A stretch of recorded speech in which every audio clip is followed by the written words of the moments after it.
The Super Eagles of Nigeria just won the 2025 Unity Cup.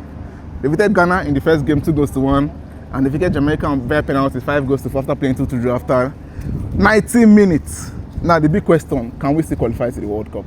Mathematically, we might qualify, but realistically, and with what we have on ground, and the teams in Nigerian group. Yeah, so we have Nigeria, Zimbabwe, South Africa. Okay. Yes. So with that, Rwanda realistically, we are not going to the World Cup. If we want to be realistic, if we want to be truthful to ourselves, I don't think we're going to the World Cup. But mathematically, with mathematics, and we are used to using the calculator most times in Nigeria. As a Nigeria, we are used to that. Anytime we have a national team, if they are not the women team, it's my women team that will qualify. No, the people should not be saying, our agenda. No, the women team, games to spare.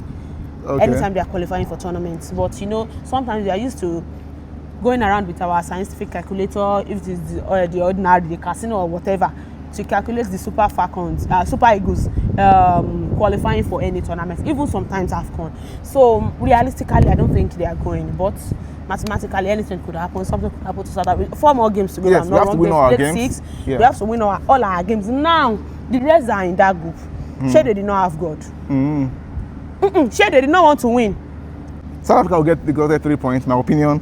We'll defeat South Africa, win our remaining games, and maybe by chance we might just go to the World Cup. By chance, maybe, I think there's a playoff because they've increased the number of teams that go for the World Cup in Africa. Because we have 9 groups. Yes. All the top teams automatically qualify. Then we also have the best second place team. 4 of them will go and play playoffs. So, but possibly, maybe through playoff, we can do that. But if not, and that is where it comes in as mathematics. So mathematically, we could do something going through the playoff. That is if we are serious with our games, and there is something we call the Ninja Spirit. Let me bring it to that side and to that. Let me bring it that way. The Ninja Spirit is there. We can do anything. We can make anything happen.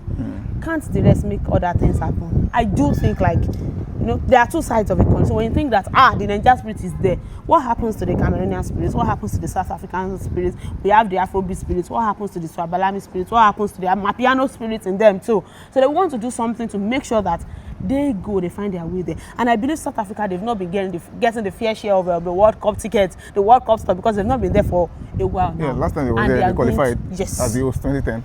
That was it. Yeah. So, and they are going to give their all, their everything to be there. So I really wish the Super Eagles the best. So this Unity Cup, I think it's a friendly that prepares us for maybe World Cup qualifiers and everything. Look at players that could be added to the team, Yes, but we need more than that. We need more than playing Trinidad and Tobago. We need more than playing a banter football with Ghana. We need more than playing Jamaica. We need more than the Unity Cup to make it to the World Cup, in all honesty. Thank you, Olori Sports. We're going to collaborate on this post. Nigeria, by the time we qualify to the World Cup, will probably reply to this post in the comments. Yes, so, and I will be happy. But one thing I want you to know is that mathematically we are qualifying. Mathematically, we qualify with mathematics. Chances are slim. That is why we are mathematicians, statisticians in this part of the world. But I wish the Super Eagles all the best, and I really hope they qualify for the World Cup. See you in Canada, Mexico, and USA. Bye.